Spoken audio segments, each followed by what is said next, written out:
Nggak cuma perut kamu yang perlu diisi, tapi jiwa kamu juga.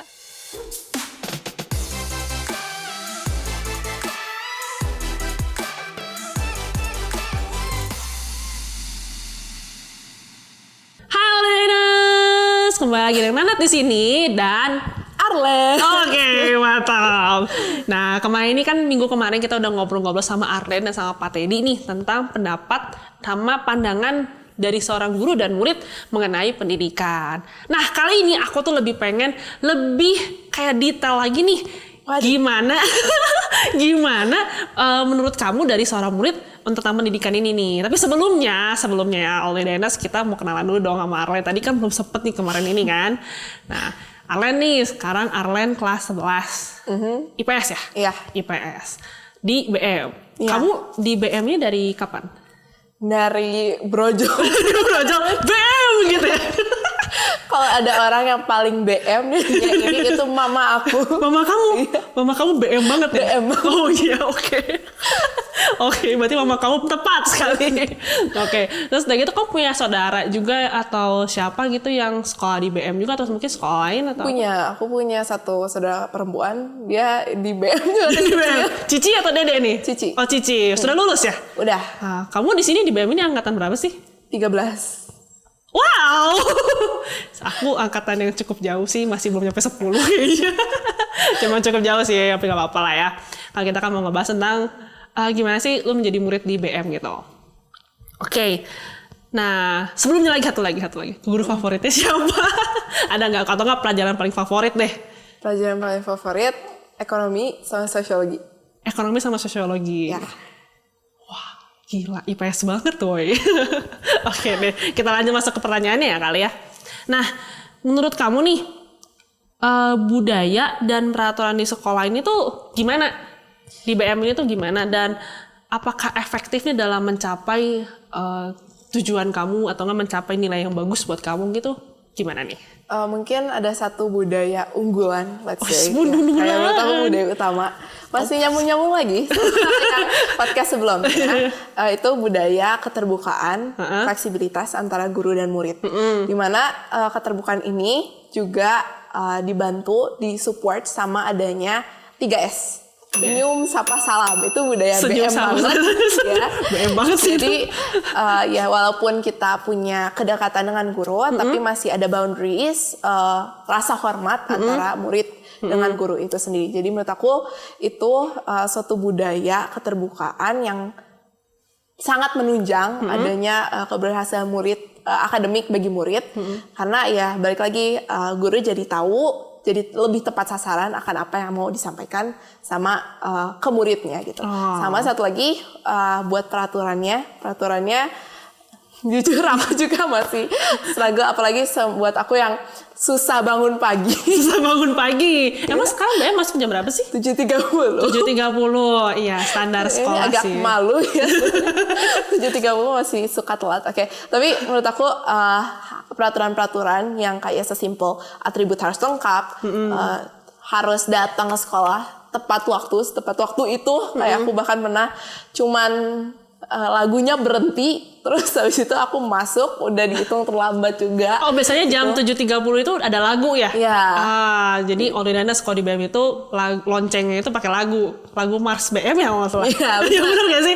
Lagu Mars BM, lagi itu lagunya baru selesai, kamu baru masuk. Iya, itu udah dihitung terlambat. Itu terlambat. Ya. Oh wow. Jadi menurut aku peraturan-peraturan tersebut juga bukan cuman keberhasilan akademik ya, tapi juga nge-support karakter anak-anak buat diprogres gitu, bertanggung jawab terhadap diri sendiri dan juga buat lebih tepat menghargai waktu, lebih disiplin gitu ya. Oke. Nah, apakah kalau misalkan ada nih usulan yang membuat peraturan gitu gimana? Kalau misalnya kamu bisa membuat satu peraturan untuk sekolah BM ini, kira-kira apa nih peraturannya? Usulan peraturan. Menarik ya, soalnya menurut aku peraturan itu dibuat supaya bukan support akademik anaknya, tapi justru lebih ke karakternya. Jadi menurut aku apa yang udah dilakuin Bina Mulia selama ini, aturan-aturan yang udah dibuat sama Bina Mulia udah cukup baik gitu. Udah cukup baik, nggak terlalu ketat, tapi juga nggak terlalu longgar. Tapi mungkin implementasinya mungkin kalau misalnya di BM kan masih ada fleksibilitas yang diberikan kan. Ada case per case gitu. Tapi hal itu juga yang harus di aware bisa jadi ancaman. Malahan buat muridnya jadi mikir kayak, oh iya aku nggak apa-apa ngelakuin apa misalnya cungkit di kelas gitu atau lainnya. Jadi mentoleran hal-hal kecil tanpa sadar, oh itu ternyata malahan membuat seseorang jadi semakin tidak disiplin. Oh ya, oke. Jadi benar-benar jadi nggak ada nih. Enggak. Nanti atau di luar kamera ini deh kita ngobrolnya. Selain peraturannya, masuknya lebih siang. Lebih siang. Jam berapa kira-kira? 9. 9. Oh biar bangun ya jam 8 ya. Udah terang gitu ya. Jadi nggak jam 7 banget gitu ya. Oke, lanjut ya. Kita lanjut ke pertanyaan berikutnya. Nah, menurut kamu nih, gimana nih respon kamu terhadap kurikulum akademi di sekolah nih?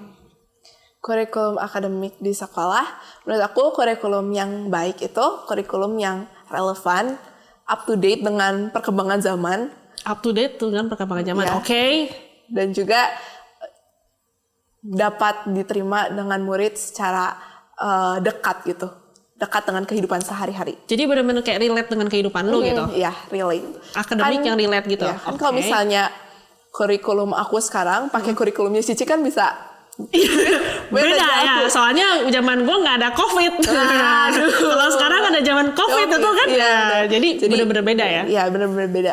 Dan menurut aku kurikulum yang udah diterapkan dengan BM itu masih dalam proses menuju kerelevanan itu, ke up to date-an itu, tapi secara bagaimana praktek gurunya berusaha mencoba membuat murid agar lebih dekat dengan aslinya, kenyataannya itu udah dilakuin. Berarti guru-guru BM berjasa ya dalam membuat apa kurikulum yang sedang dalam progres ini menjadi up to date dan benar-benar relate sama kita gitu ya. Kan aku tadinya masih galau kan IPA IPS, tapi pas aku masuk IPS dan juga di support dengan project-project yang ada, dengan kondisi situasi kelas yang ada, itu makin membuat aku jatuh cinta dengan IPS.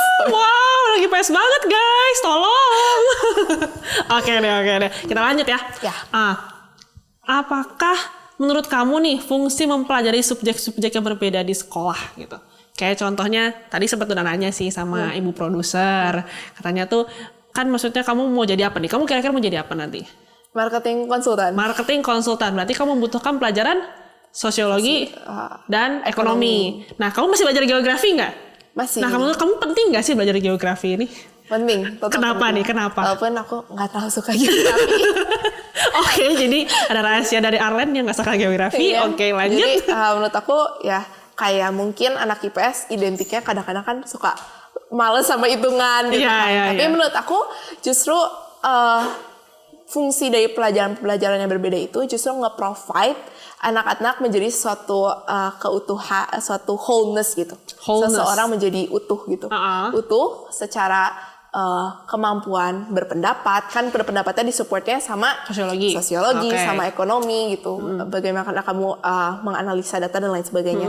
Tapi di sisi yang lain, saya let's say matematika itu juga kayak nge-provide kita buat berpikir secara sistematis kan. Kalau matematika harus dari step A ke B ke C ke D. Ada apa sih namanya alurnya yang harus kamu ikuti kan. Sistematif, konstruktif dan juga lebih kritis kan. Problem solving di matematika kan benar nge-provide kita buat detail dan juga teliti akan hal-hal kecil gitu. Jadi dua pelajaran yang berbeda, subjek yang berbeda itu justru malahan saling melengkapi gitu kan. Kayak misalnya aku mau ngambil marketing, tapi kan di marketing itu juga kan bukan berarti nggak ada hitungan atau bukan berarti nggak ada hal-hal yang berkaitan dengan alam seperti geografi, tapi kan masih nyambung gitu, masih ada percikan-percikan yang diperlukan dalam nanti kedepannya studi di universitas.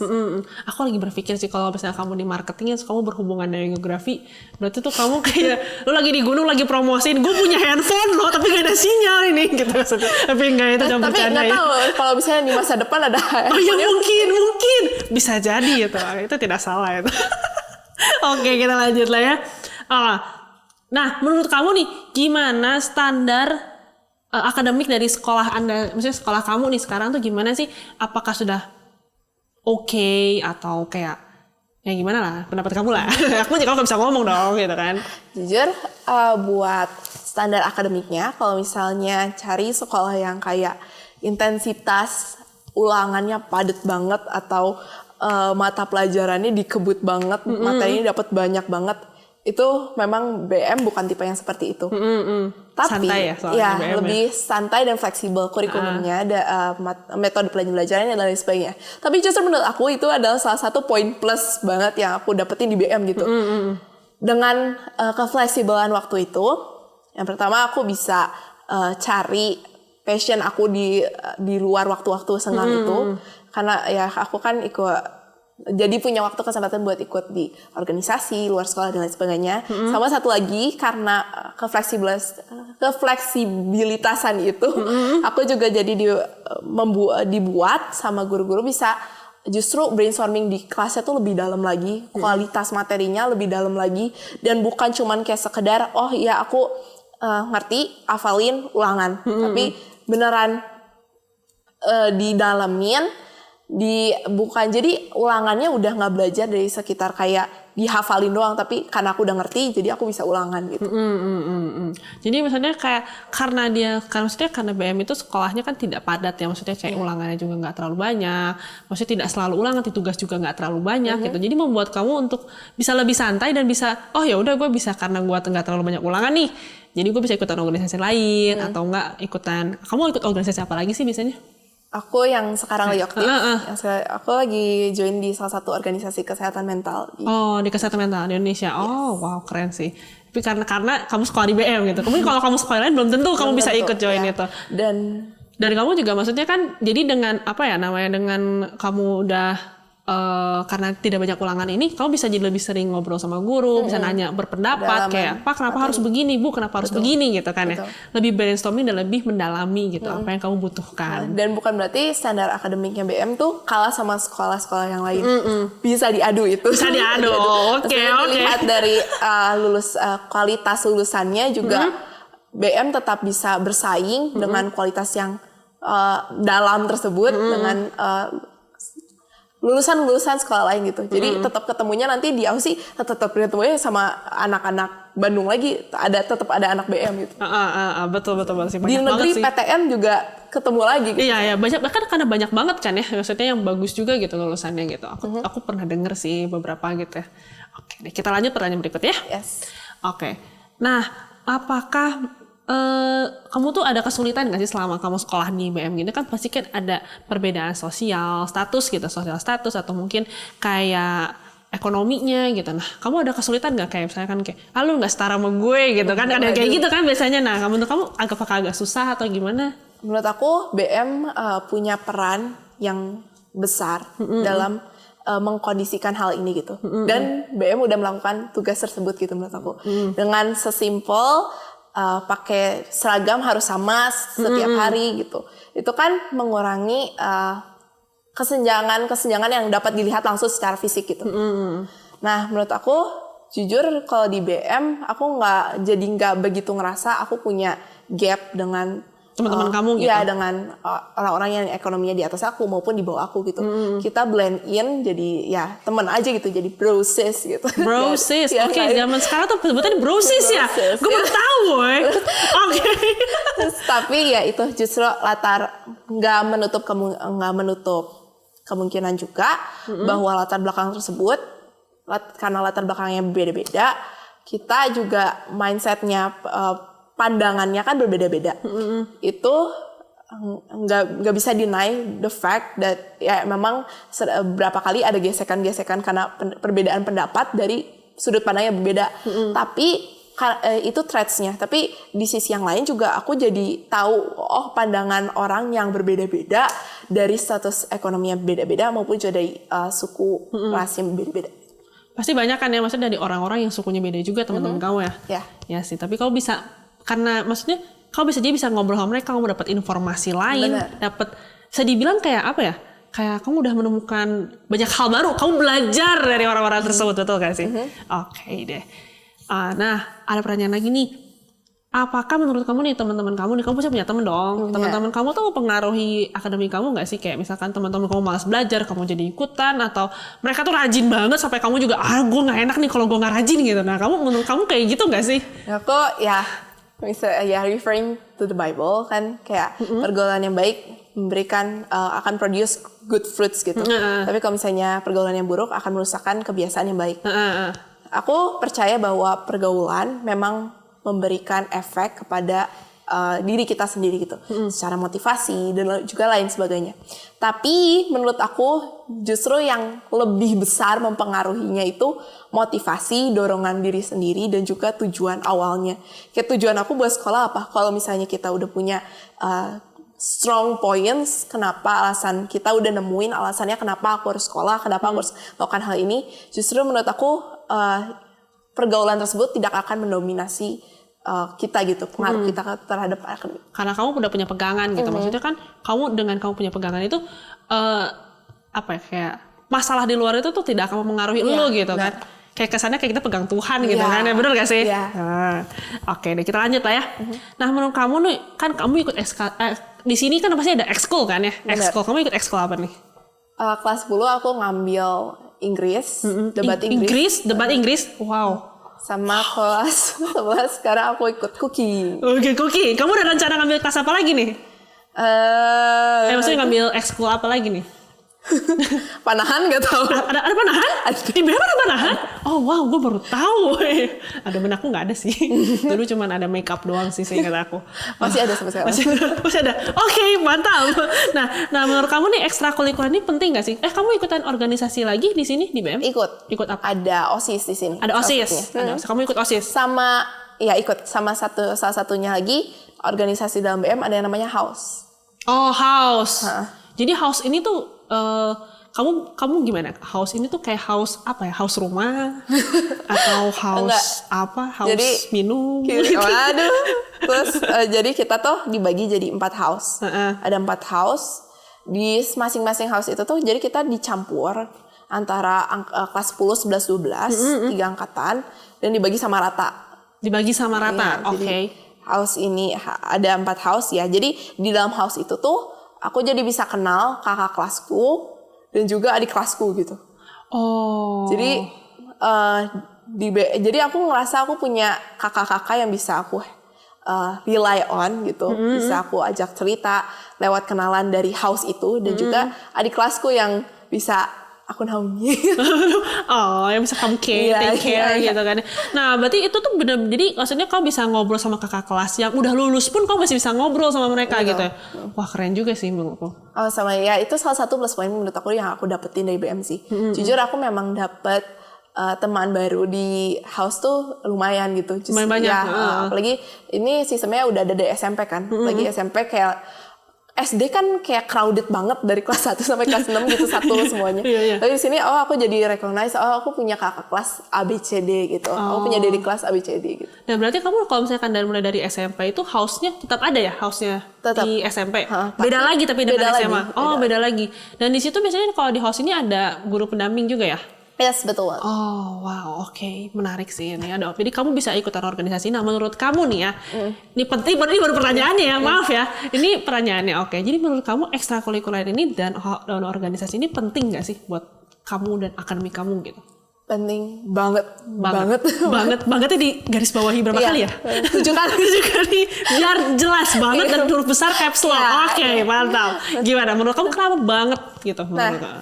Kataku sekolah itu selain kita menimba ilmu, salah satu fungsi utama sekolah juga adalah to find our passion. Passion. Wow. Ya, buat kita tahu kita ini sebenarnya sukanya apa, sukanya di mana, hobinya apa gitu. Jujur pas kelas 10 pun aku tuh nggak ternyata aku find out aku nggak terlalu suka debat. Kamu nggak terlalu suka. Awalnya kamu udah ikut English debate karena ini. Karena aku penasaran. Penasaran doang. Apakah ini passion kamu atau bukan gitu ya? Ternyata bukan. Terus kayak aku jadi tahu aku tuh sukanya apa yang aku nggak suka gitu.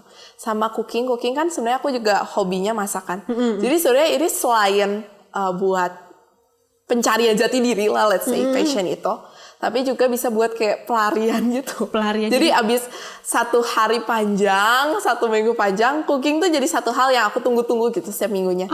Jadi kayak iya aku semangat besok kayak hari Rabu kan biasanya. Aku semangat hari Rabu soalnya aku mau cooking, mau masak bareng teman-teman, seru-seruan bareng teman-teman. Terus apalagi organisasi juga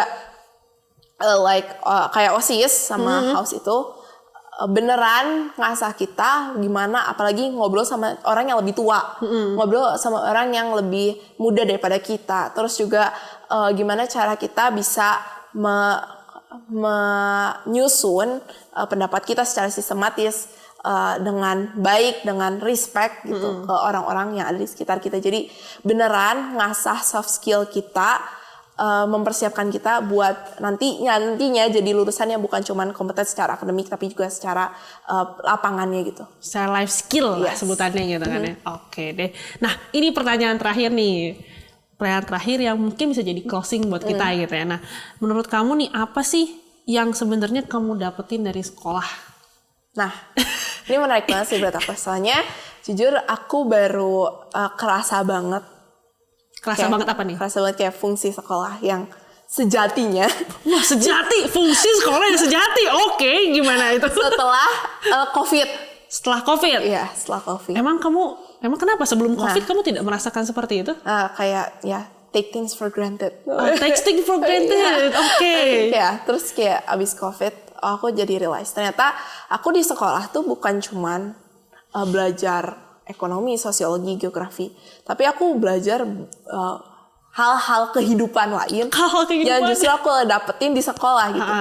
Gimana ya tadi kayak latar belakang yang berbeda, gimana aku bisa menjalin koneksi dengan orang-orang yang mempunyai latar belakang yang berbeda.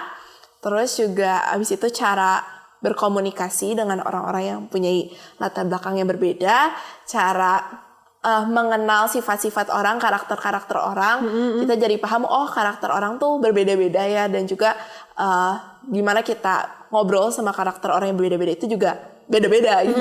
Sama juga yang paling penting dan terutama itu bantu kita untuk mengenal diri kita lebih dalam lagi. Kayak let's say tadi ekstrakurikuler, beneran bantu kita buat menjelajahi diri kita jauh lebih dalam lagi gitu. Aku jadi tahu kalau misalnya aku ya ikut debat Inggris aku ternyata nggak suka. Terus kayak apalagi kan SMA kan lagi masa krisis pencarian jati diri gitu. Mau kuliahnya apa, mau nextnya apa gitu. Dan di situ tuh di sekolah aku jadi tahu gitu. Misalnya aku ngelakuin tadi organisasi ekstrakurikuler sama satu lagi pelajaran itu sendiri. Ternyata aku belajar ini. Aku ngerasa malas terus ya, aku ngerasa nggak ada motivasinya.